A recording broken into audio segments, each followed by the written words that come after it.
menyelesaikan tugas demi anak guam saya. It's my job. So don't try to intimidate me because you are failing miserably at it.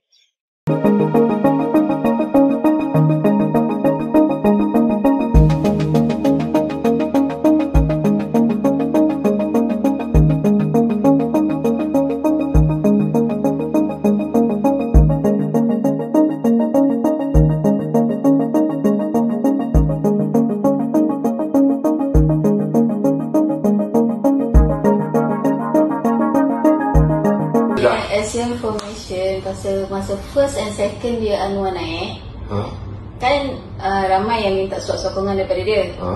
Dia tak nak sign. Okay. Dia semua suruh Samsul sign. Anwar suruh Samsul sign.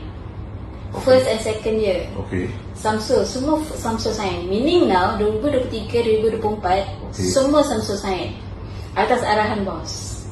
Anwar arahkan dia sign. Ya.